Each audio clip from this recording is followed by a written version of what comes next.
Good morning, good morning. It's Dr. Jonathan and the Althea community. We are on live just maybe a minute earlier than normal, and I want to get set up. I want to check my sound, get my video on, make sure we're getting good feedback from all of you. And please don't be shy. Send us some greetings. Let us know how it all looks and sounds. My eyesight's so bad I have to lean forward and see everyone. Oh, there's Megan and Sarah and Susan. I don't know how many of you used to watch Romper Room, but that's what it always makes me think about. Who do I see? I see Tommy and Sally. So, it's the end of the year, and this is a pretty, for me, I think for a lot of people, a pretty significant moment. Now, we can always be metaphysically cynical and say that the end of every day is just as important as the next, and why do we make a big deal of the new year when it's just a calendar day and all that kind of stuff. Fair enough. There's no reason why we should make a big deal out of the end of the year in any kind of ultimate sense of things. But the reality is we live in a relative universe, which means time affects us, energy affects us, relationships affect us, and the world around us is a part of our own inner dance. In the human experience, to me, there's no point in denying that. And so, as we turn that calendar page, we find that the whole world is organizing itself around this change of time. And of course, the question that arises for all of us is, what does that mean? And how are we going to make the absolute most of this time of transition? So, I'm going to get into my announcements and share a little bit about what we have coming up. And then we're going to dive in, take a nice deep breath, slow down, settle down, and I have some stuff I'm really excited to share with you today. So, if you're not seeing your friends, text them, let them know it's time to get in, get on, sign up, sign in, get your tea, get your water, and get ready to settle down. All right. First announcement we have, this will just take a minute and then we're going to get in. December 28th, that's tomorrow, we have a special Zoom healing and distance energy session from Reiki and Pranic healer Elise Lasko. And I've heard great things about her, actually. Elise Lasko is going to be doing a distance healing and energy session tomorrow night. So check that out on our page, our classes page, or look for Facebook posts. Friday, January 1st, our New Year's event at 9 a.m. I believe Joni led it last year, actually. It was quite wonderful. A New Year's Day meditation, release and blessing with Joni Klieger. $10 suggested donation, but no one will be turned away. This will be live online. And just look for the details, again, Facebook, website, and so on. January 16th, Suzanne Hunt is running her Healing Meditation Level 1 class, and it's a great class to learn tools on grounding, clearing, and connecting your energy for healing. The video link for our extraordinary Legends and Luminaries event is now available for purchase on our website. It is $39. Every penny goes to our nonprofit, the Althea Center. Every penny goes to helping us to manage the end of our year financially and to enter into 2021 with strength. Now, the other thing you need to know, if you haven't seen this, if you haven't heard this, it is crazy good. Like, I'm not just saying that because I got to host it. We had some incredible talent, and they all came through. Whether they resonated with you or not, what we heard from everyone was that it was spectacular, and it was touching, and a lot of people have watched it more than once. I myself have actually also watched it several times. So please check it out. It's incredible. If you did buy a ticket, you have free access till March 1st. So watch it again. The links were sent out. But once again, on our Althea Center Legends and Luminary page, the video link is now available for purchase. We would love to end the year with you helping us with that gift and you helping yourself with that blessing. The last thing I'm going to mention, and we're cruising.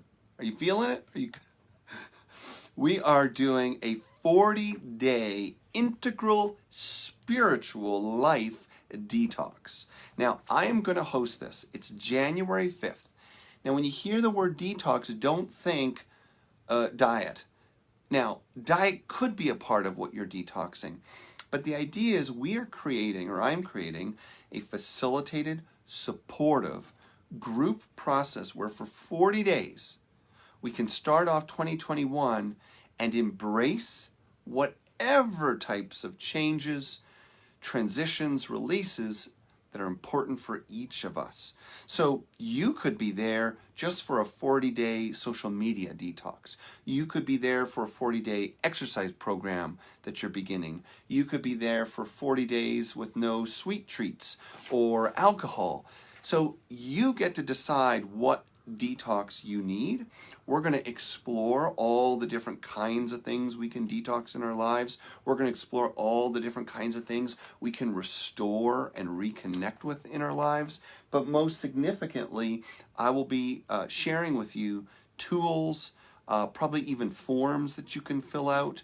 We'll do that for you, and guidance so that not only can we choose what we hope to change or release or embrace in the first 40 days of 2021, but we can receive guidance while we're doing it.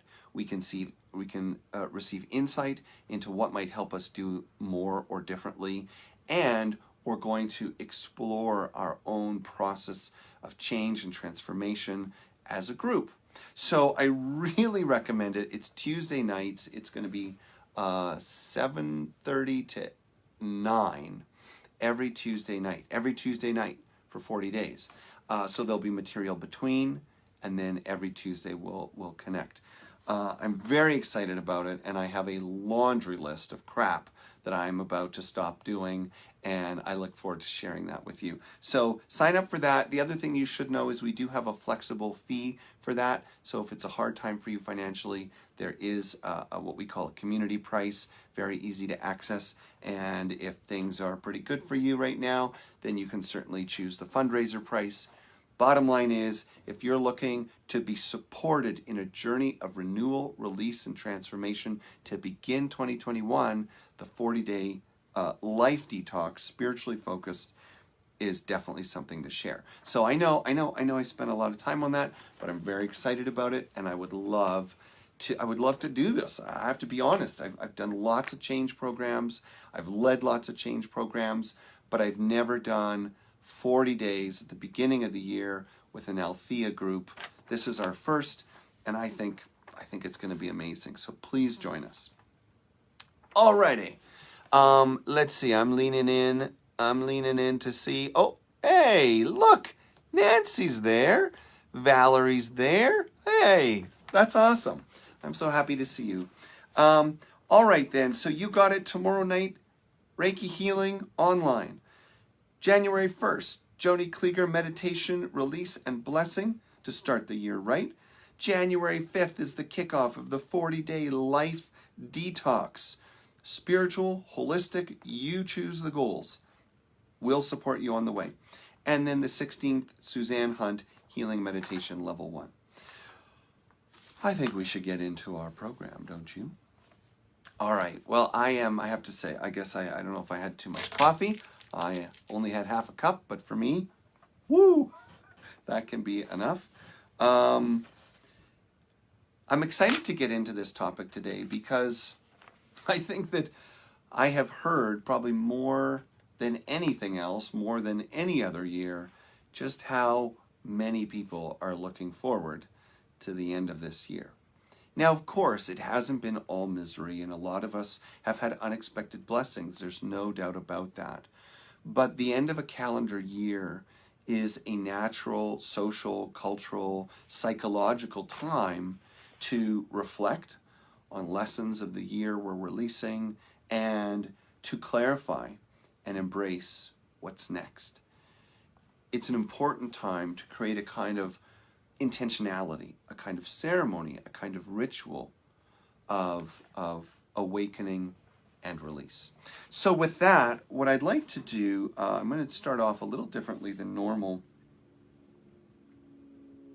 We're going to start off actually by, so I'm going to tell you what we're going to do, and then we're going to do it. We're going to start off by closing our eyes, doing a little breathing, getting slow, getting quiet. And then we're going to say our Althea statement of being. Now, if you don't know what that is, that's fine.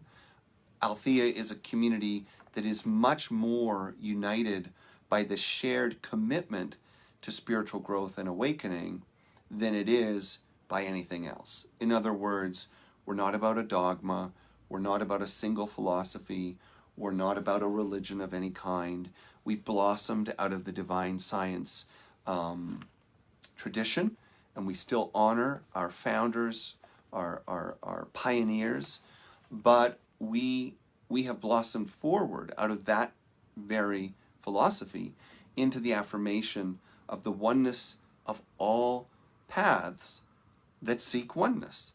So whether your way is psychological, whether it's Buddhist, whether it's Catholic, whether it's indigenous, if you are on a path of awakening to the interconnection of life, or you'd like a taste of that, that's what we're all about. So our statement of being is this incredible way that in the diversity of who we are, in the complexity of all our paths, we can come together around one simple affirmation that has been passed from generation to generation in this community for over 130 years. So as we get into this, again, whether you're new or not, whether you've been around with Althea for a long time, decades or not, just consider this. In the constant cycle of change that is the world, in the constant process of evolution that is life, there are very few threads that remain constant.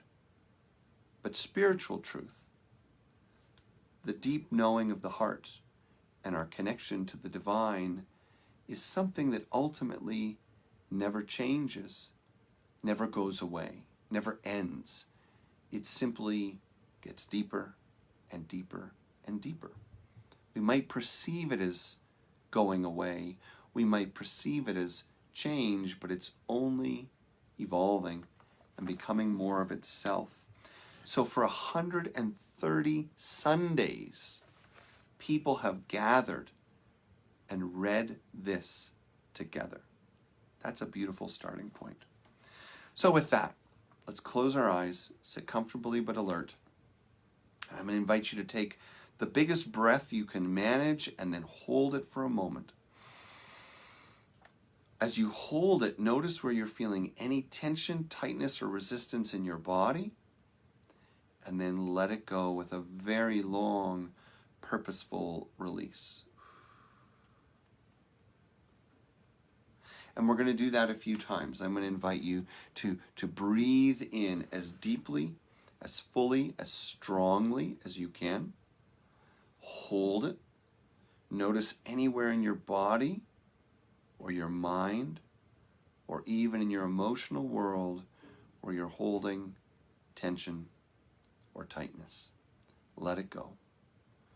Just like Elsa on Frozen, let it go, let it go. That's a joke. But breathe it out and feel your body softening. Feel your attitude opening. Feel your heart coming into the present moment with you. Staying with your eyes closed, feeling your breath drinking in your next inhale like a communion with life. Be grateful for this inhale and be comforted by this release. Just very consciously. Now, gently in, a short pause, long, long exhale.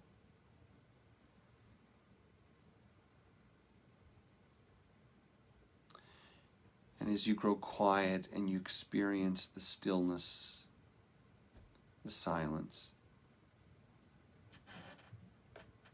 take this moment to simply be in gratitude for whatever you have, much or little, wellness or struggle. We all have a little bit of it all. Take this moment to find and really feel in your heart what you are grateful for. Maybe you can focus for a moment on what you are grateful for from this year, from 2020. Was there something you always needed to let go of that you let go of? Was there someone you wanted to connect more with that you connected more with? Was there a special time or place that you were able to experience just because of the lockdowns or the pandemic? Take this time, eyes closed, breath soft and regular, and reflect on whatever gifts you have received this year.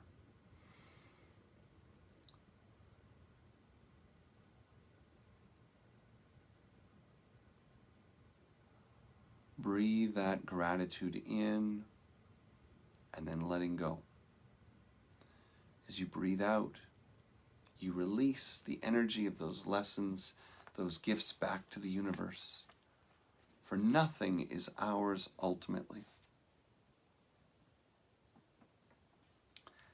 In this quiet place, we affirm that whatever there is and whatever we have, it's one thing: life, spirit, God. And so we share in our blessing, the Althea blessing. God is all, both invisible and visible. One presence, one mind, one power is all. This one that is all is perfect life, perfect love, and perfect substance. And we are individualized expressions of God and are ever one with this perfect life, perfect love, and perfect substance. Now, staying with your breath, staying with the stillness, I'd like to share a very powerful Buddhist blessing. It's a teaching, it's a mantra, it's a calling,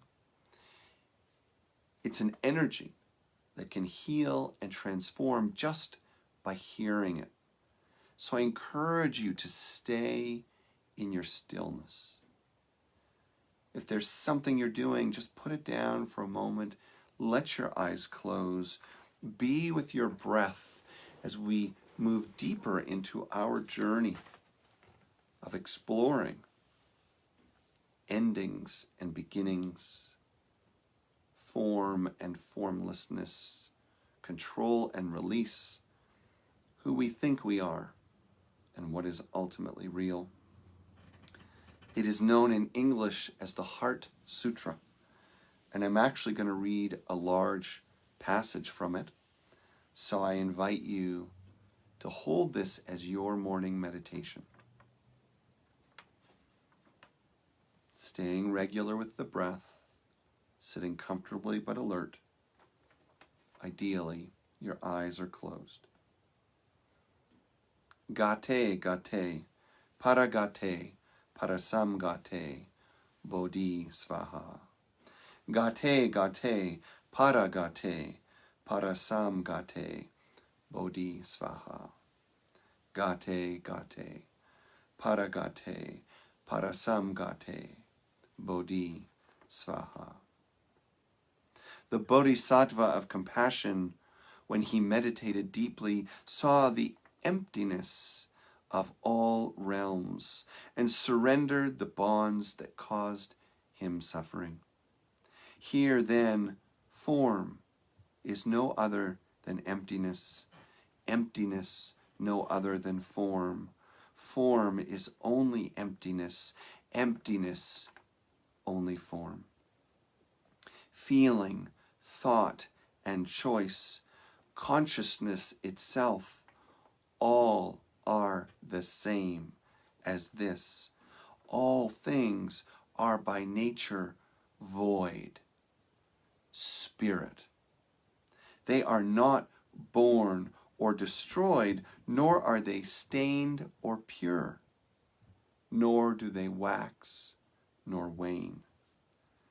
So in emptiness, no form, no feeling, thought, or choice, nor is there consciousness, no eye, ear, nose, tongue, body, mind, no color, sound, smell, taste, or touch, or what the mind takes hold of, nor even act of sensing. No ignorance or end of it, nor all that comes of ignorance, no withering, no death, no end of them. Nor is there pain or cause of pain or cease in pain, or noble path to lead from pain, not even wisdom to attain. Attainment also is emptiness. So know that the Bodhisattva, holding to nothing whatever, but dwelling in prajna wisdom, is freed from delusive hindrance, rid of the fear bred by it, and reaches the clearest nirvana.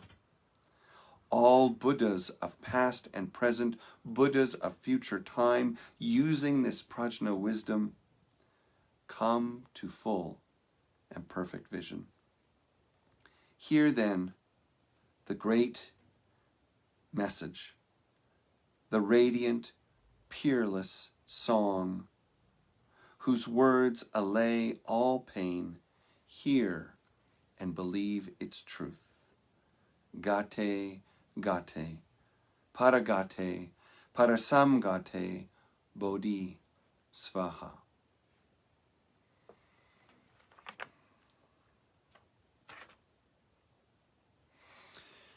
So the heart of this message, the Heart Sutra, is our starting point for our contemplation of beginnings and endings. It is the ultimate reminder that the first step in life, the first step to all things, is to enter the stillness, to enter the emptiness, the listening, from which all things come. It's so easy to begin change from a place of judgment, shame, frustration, clinging, fear, doubt. But no matter what change you think you need, no matter what change you seek to accomplish, and we're not afraid of change here, right? This is the home of the 40-day Life Detox. We believe in the relative world, but we understand that it blossoms from the infinite, from what the Heart Sutra calls the void. When we start with absolutely nothing, or complete surrender of expectations, even complete surrender of goals or ideas, we allow something to arise. Someone said to me, I was thinking of doing that 40-day Life Detox program, Jonathan, but I don't know I don't know if I could get into it. I've done too many of these things. Start the year, right? Change your diet, lose weight, heal relationships, make amends. It's getting old. Is there another way to begin? And I said, well, yes. The most powerful way to begin any time of transformation or release, the most powerful way to bridge any ending and new beginning is by having no resolutions, no intentions, nothing to cling to, only the willingness to begin a process that starts empty. Empty. Now, that might not even make sense to you as you listen, but what it means is that before we rush too quickly to cling to ideas of change, release, healing, transformation, we must reorient our attitude, our awareness in the consciousness that has no end. In the consciousness that doesn't see endings and beginnings. As it says in the Heart Sutra, we enter the consciousness in which all things are as one,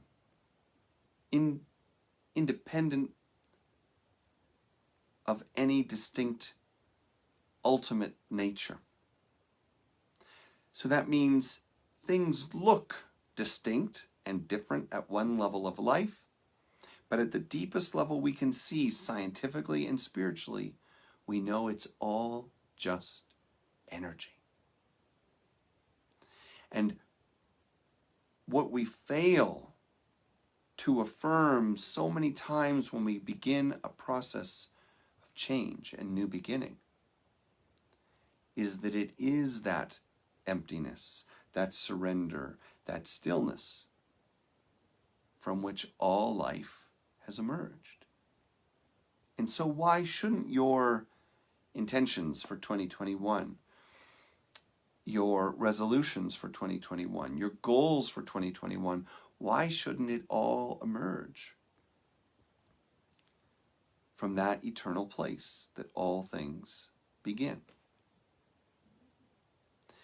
When we try to begin the year with too much intellect, too much influence from the outside in, and not enough listening, well then of course we feel like our resolutions are hollow. We feel like the change isn't what it could have been. We feel like we lost the lessons of 2020 and we may need a whole other year to figure what it was really about. All this reminds me of a story. It's a story that I've certainly shared before, but boy, I can't stop thinking about it these days. It's a story I heard years ago, like 20 years ago when I was traveling in Tanzania, Africa. And it's some people say it's a true story. In fact, that's how it was told to me. And it's kind of a harsh story, but there's a lot of power in it. And I think it teaches us a lot about ending and beginning and how we can go deeper into our understanding of how endings make way for beginnings. You see, most of us have this idea, we've already heard, that with every ending, there's a new beginning. It's almost cliche, right? Relationship ends, job ends, something changes, and someone in your life says, well, I know it's hard, I know it's a loss, but don't forget, with every ending comes a new beginning.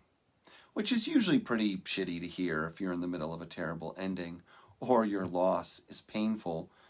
You don't really want to be in that place or that space. It feels too harsh to jump from one to the next. Fair enough, because there's a bridge. There's a bridge between endings and beginnings. You see, when we get that great advice, it's not complete. Of course there are endings, and by definition there must be beginnings. But there is a space between. And this is the most sacred space we can enter in life. Be reminded of this space every day of your life when the sun sets, and ask yourself, when does the day end and the night begin? Watch for it.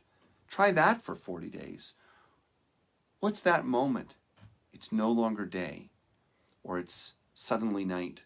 Or rise with the sun and watch that twilight transition. It's no longer night, it's suddenly day.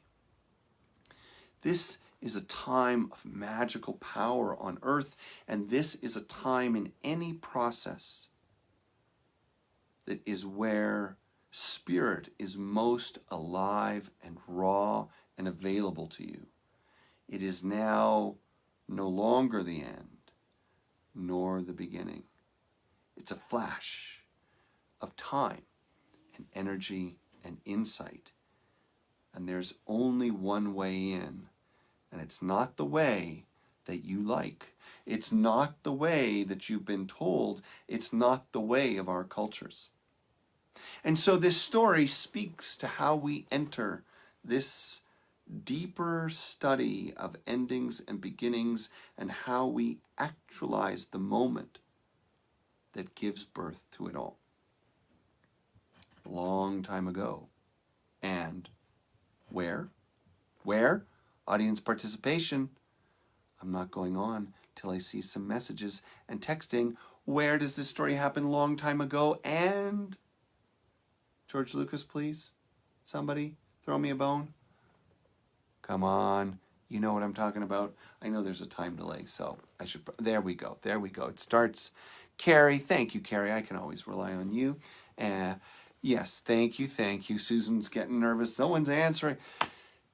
Thank you. I feel much better. I know you're listening. Long time ago and far, far away, there was a village. A village nestled in the heart of wilderness, an African village, and it was a terrible, terrible time. They had endured a drought unlike any in memory or record. The trees had become brittle. The grass had become dry and sharp. The world was filled with dust and cracking, crumbling decay. The people were drinking their last stores of water sparingly, and food had been gone for weeks.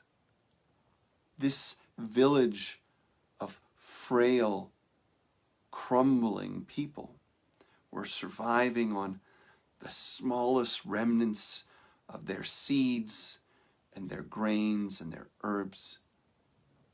They were almost to the end. So they had a great council, and people came together. We have just enough of this bird food to last us maybe a few more days, and then it will be nothing but the consumption of our own flesh and bones that will carry us to our graves. It was a terrible time. And then someone said, wait, what if we take the last of what we have and we set it out with nets? You said bird food. Well, all the creatures are starving and all the creatures have gone, but the birds are searching everywhere. And if we put out our nets and we put out these scraps of dry food, we could catch the birds and eat them. Well, there was great commotion in the conversation because the birds were sacred to the people. The birds were not a creature that they ate. The birds signified freedom and flight and a connection to another world. How could they eat something so precious? But what else did they have? What else could they do? Everyone had given all they could so the village could survive. Some searched for miles for water. Some entertained and kept spirits up. Everyone did everything they could, but now there was nothing left to do. No one had anything more to offer. And so the chief and royal council decided they would take this risk. They would take the nets, they would take the very last scraps of dry bits of food, and they would call the birds to be their feast.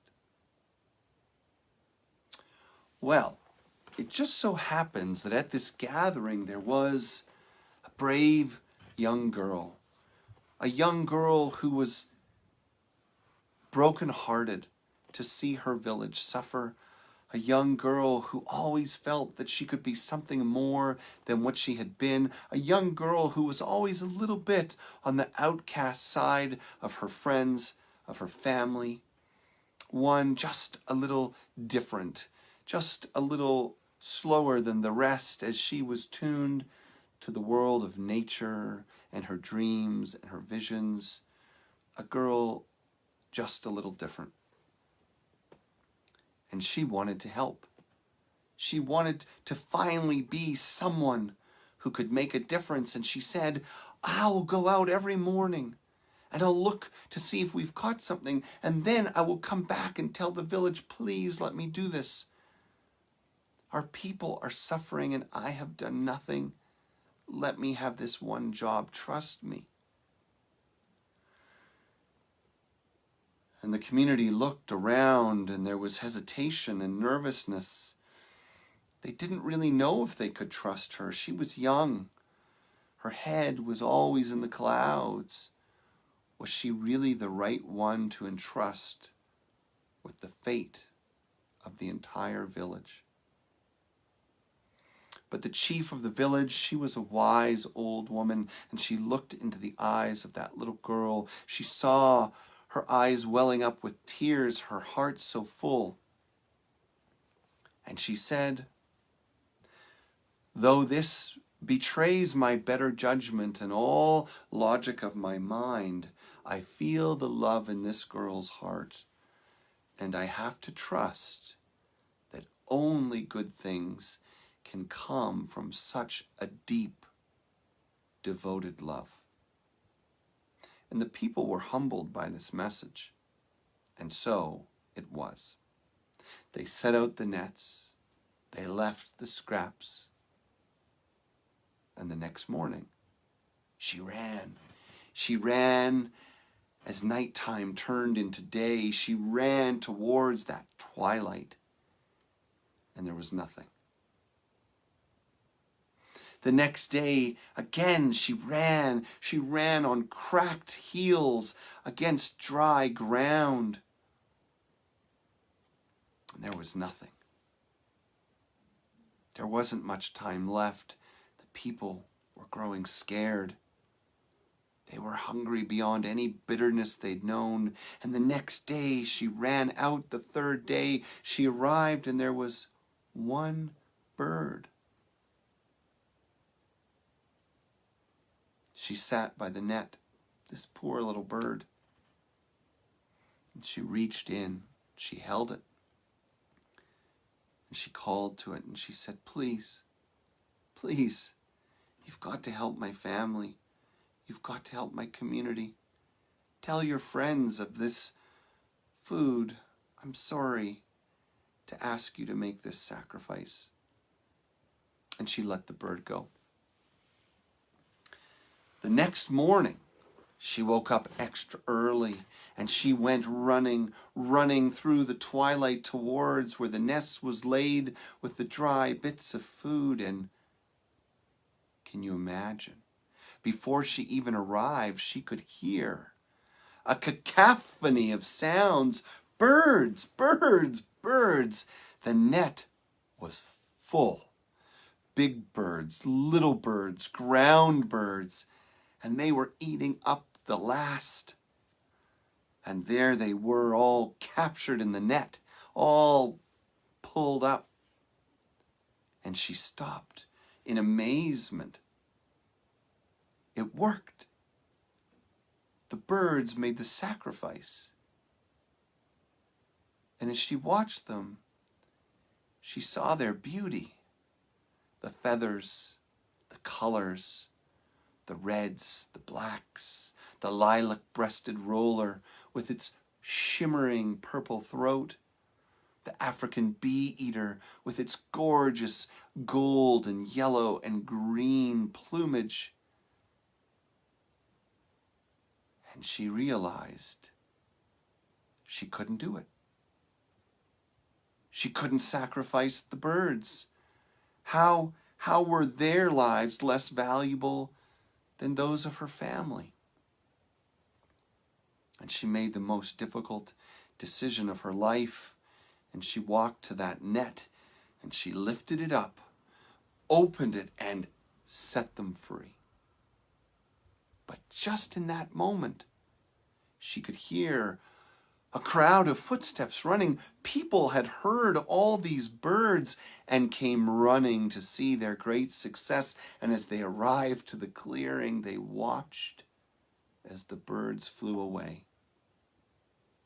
This girl they trusted to feed them for their survival gave up everything, the last of their food and even the birds they caught. People were outraged. People were sad and sorrowful beyond belief. There was tears and anger. And they say, this is what truly happened in the story, that the family went back and that the guardians of the village, something like the soldiers, were ordered to build her a clay enclosure of punishment. These were hard times. And she was put into like a little mud hut. And the door was sealed in, and there were no windows, and the walls were too high for her to climb, and the roof was thatched. And she was to stay there alone to the end of her days.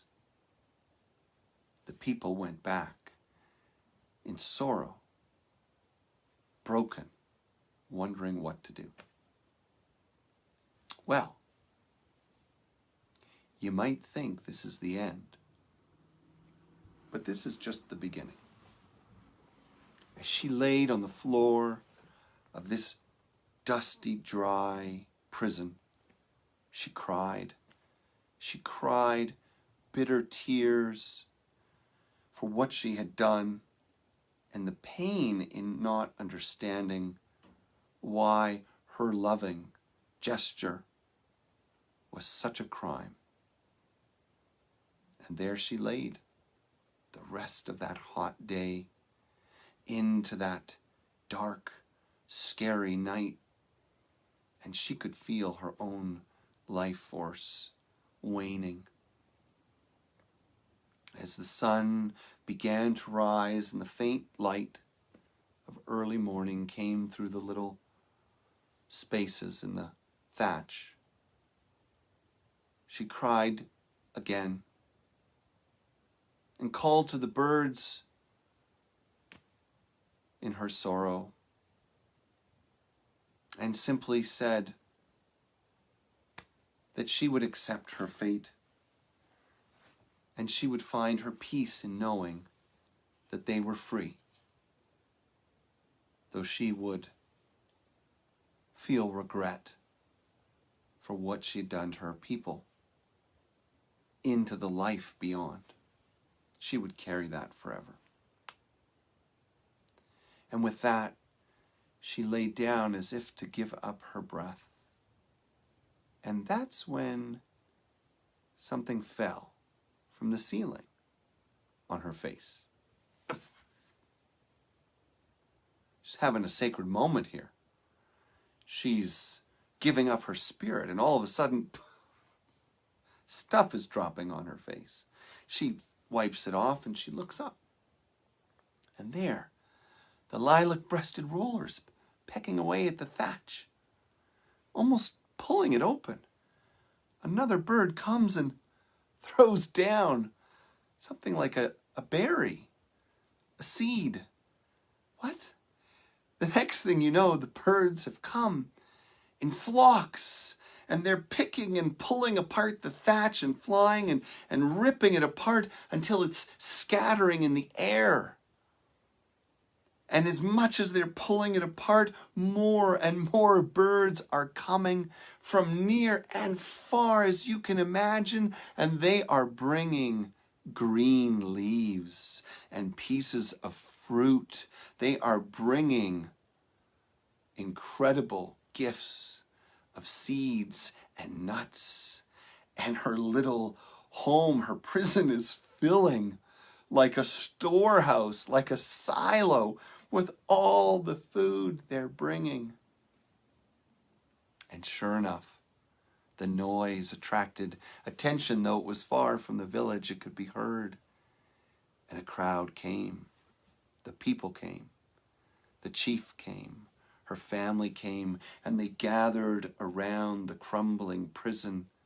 And they saw the bounty of life around her, above her.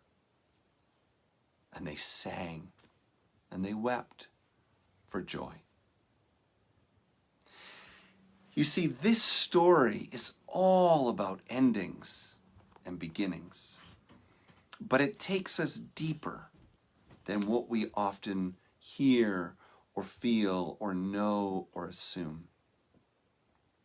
It takes us to the place where we realize that most of us are playing a game of ego and fear with life. We're telling ourselves stories of positivity while deep in our hearts what we feel is fear. Oh yeah, it's okay. I can let this go. There'll be something good on the other side.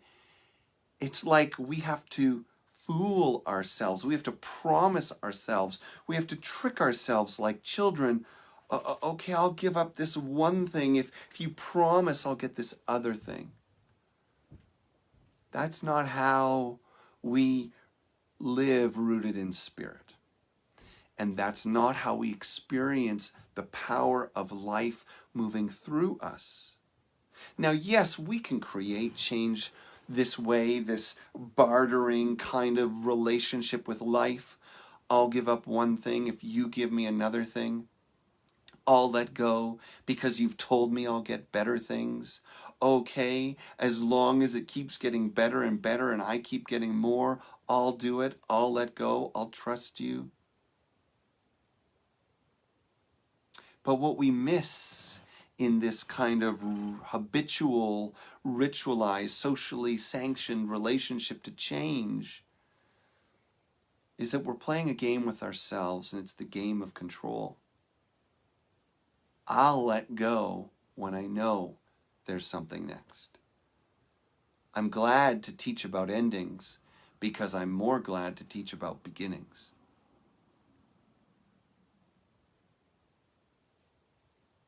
Do you know what I'm talking about? Do you have that feeling that you want to know what's next? You want to feel it's going to be okay. You want assurance from government, from family, from friends. We build all kinds of contracts, from marriages to voting to whatever you can think of, with the unconscious drive to stay safe, to be protected, and to trade one cage for another. But the true life of freedom, the true life of personal power, the true life of experiencing spirit, energy, consciousness, love, beauty, joy, comes from a different relationship to endings and beginnings. It comes from the willingness to embrace the ending to such an extreme as giving up all that there is, all that we have. You see, in this story, the people of the village were kind of like what we're all like when we're not at our best. We will trade one thing for another. We'll give up what we've got if we know it'll give us more. That's our basic relationship to life. Cause and effect. Me and you, us and them. Not understanding the polarities of oneness, but playing into the divisiveness that appears when we are fearful. The little girl, however, surrenders to the beauty of the end, the painful beauty of the end. And in her rejoicing heart, in her feeling life vibrant in those creatures, out of love, she gives up all she has, all they have. She makes the ultimate sacrifice. The one who wants to fit in, the one who wants to be loved, gives it all up. She'll do whatever it takes to serve life. To serve life. So she surrenders herself. She surrenders it all. And what we fear is exactly what happens.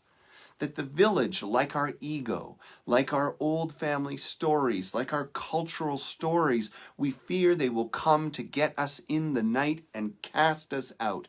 We fear that we will be imprisoned by our love of spirit. We will fear that we will be imprisoned by our generosity. We fear that if we give too much, there won't be enough for us.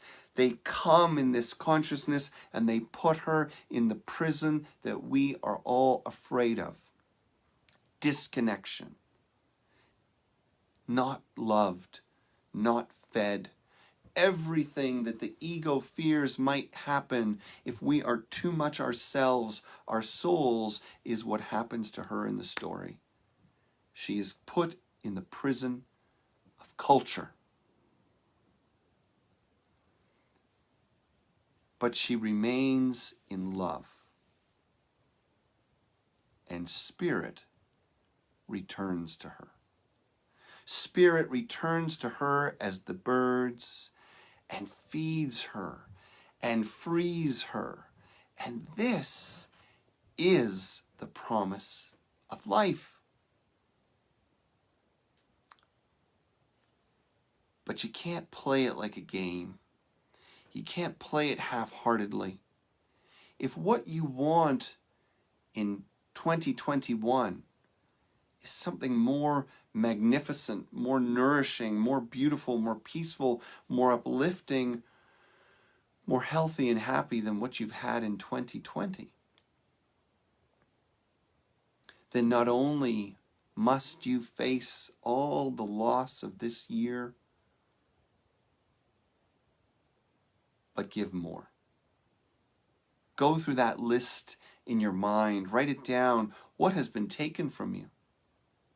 Security, comfort, income. And once you see all that's been taken and all that remains, you just give the rest. In your mind, in your heart. You prepare yourself for a life of the soul, of the spirit. You find the place inside you that doesn't need a new beginning, that doesn't fear this ending. You find the place inside you that the Heart Sutra calls us to, the twilight place between the worlds, between the dark and the light, the day and the night. You find yourself in that brief, precious, sacred place of not knowing, not needing, not being, not doing, and you simply allow. And what that means in real terms in your life is that the ending and the beginning blur together as one in the sacred act of surrender and listening. Surrender and listening. Letting go and paying attention. That's it. That's the practice. Feed the ending. Give more. Release more. Be willing to lose it all. For when all hope is lost, when all clinging is released, finally, we are out of the way enough that the spirit of life can arise. Think of your ending as a kind of pruning. I believe Khalil Gibran writes of this when he speaks of love in the Prophet. Just as it is for your nourishment and uplift, so is it for your pruning. Let yourself be pruned, ground down, burnt to a crisp by the fire of what we are losing, with the silent knowing that there is no end. There never was. Only cycles on a journey. This planet blossoming for over 4 billion years. This universe blossoming for over 13 billion years. 13 billion. That's 13,000 million. There is a force at work that we are not in control of, but we are the children of. We are the expression of. We are the face of. And so the ending invites a great depth in you.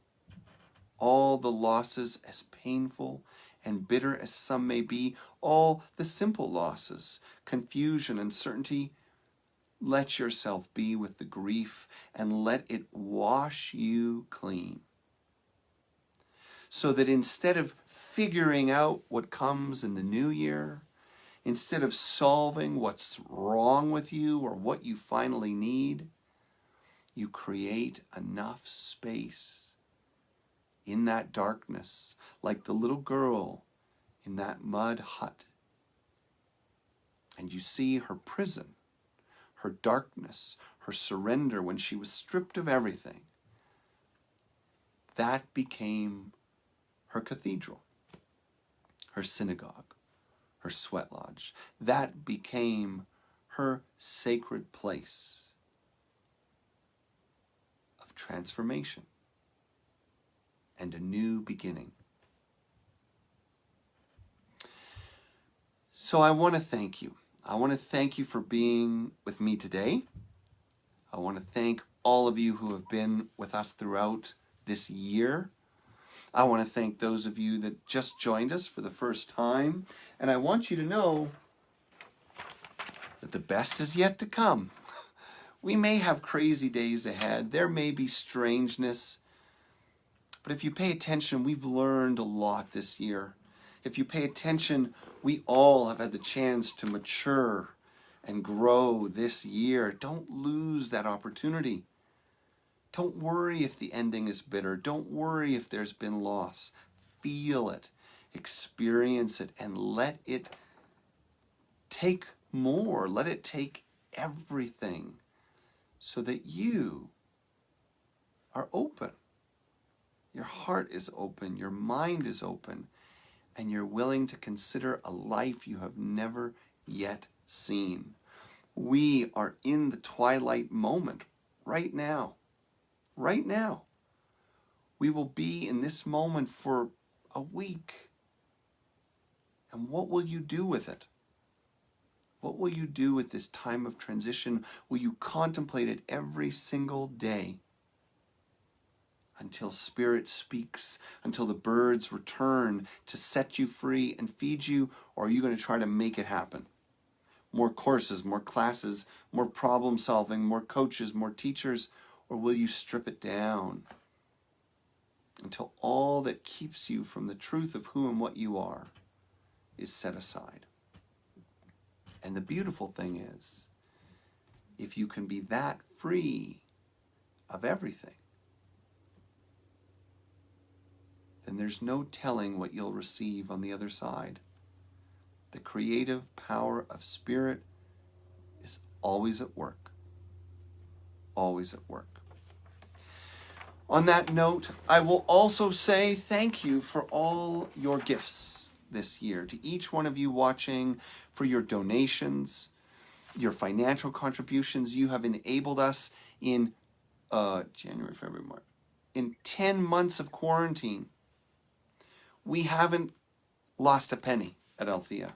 We have broken even, made a little more, made a little less. We've broken even in those 10 months because of your generosity. Now, we still have to face a pretty big debt from January and February because we have a big, beautiful, historical building to maintain. We paid a lot of insurance and we had to do a lot of maintenance to maintain that building and keep it. We'll get there. We will get over those bills. We will pay for that insurance, and we will do it by love and service and staying together. I encourage you to continue in your generosity, not just financial gifts, which we need, but by showing up, by being together, by not letting your spiritual path fall to the wayside as an afterthought. Let's stay strong in our Sunday gatherings. Let's join in the online classes. Come and be a part of the 40-day Life Detox. Join in Joni's New Year's meditation. Join in Sue's classes. Join with Elise. Check out what's coming up. Get involved and activate your spirit and the beautiful surrender. We are excited for 2021, and I could not be more grateful for the way we have traveled through this year together. To close, I want to share quick reminders and then a little blessing. Monday, Elise Lasko offers the Distance Healing Program by Zoom. January 1st, Joni Klieger will be doing a beautiful meditation, release, and blessing ceremony at 9 a.m. January 5th, my 40-day Life Detox integral spiritual journey starts. That's Tuesday nights, every Tuesday night, with supportive groups and connections in between. You set the goals. We support your process. And the fantastic Healing Meditation 1 class repeats with Suzanne Hunt, who's had such great feedback on her wonderful classes. And of course, another great way to support Althea is to purchase the video link for our incredible Legends and Luminaries event. On that note, this will be the last gathering we will have on a Sunday in 2020. You and I together. So let's take this moment. Let's close our eyes. Let's take a breath. I invite you to place one hand on your heart and one hand on your belly. Take a deep breath in and a long, slow, cleansing exhale as we find a moment of silence.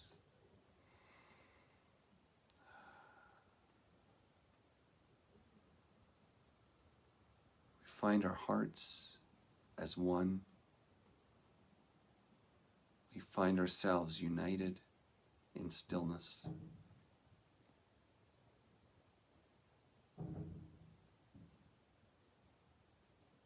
And we pray to the one that is all, to this magnificent, mysterious life.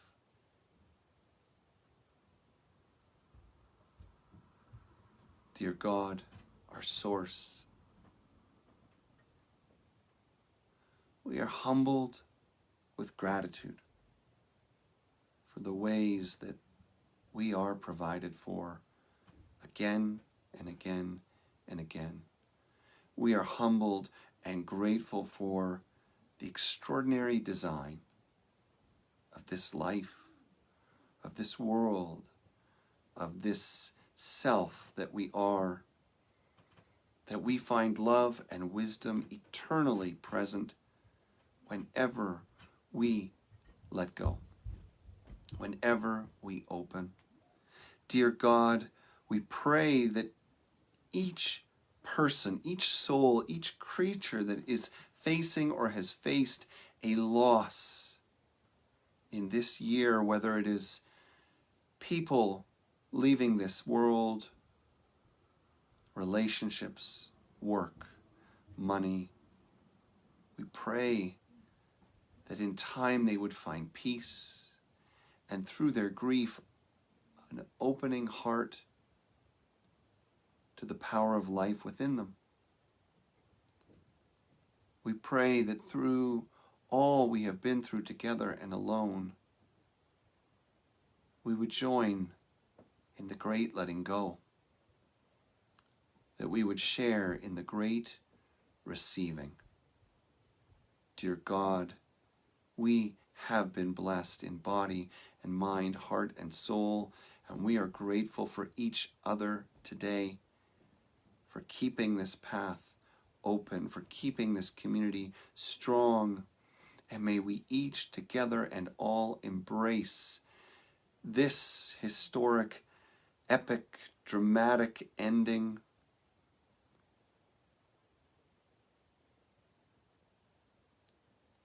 with openness, willingness, surrender,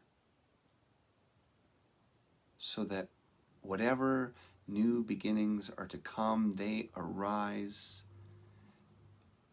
as grace, as beauty, as love and joy,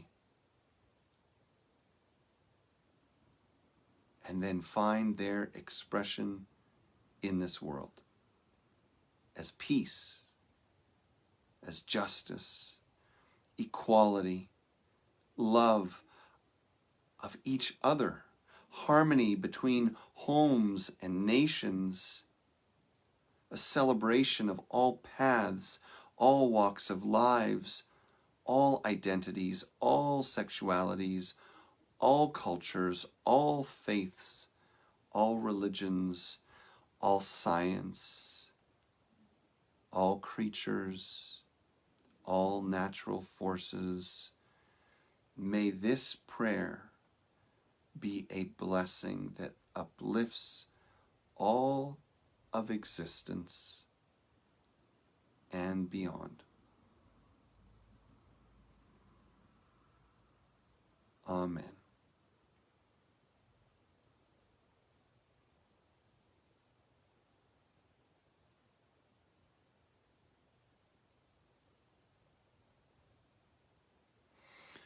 So thank you, everyone.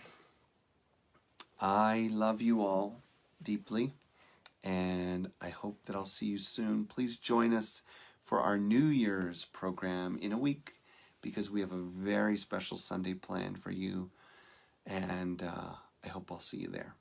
Okay, until then, know that you are well, know that you are blessed, and you are loved. Find some joy today and get outside in nature. Be a blessing to nature as much as it is to you. Thank you, one and all.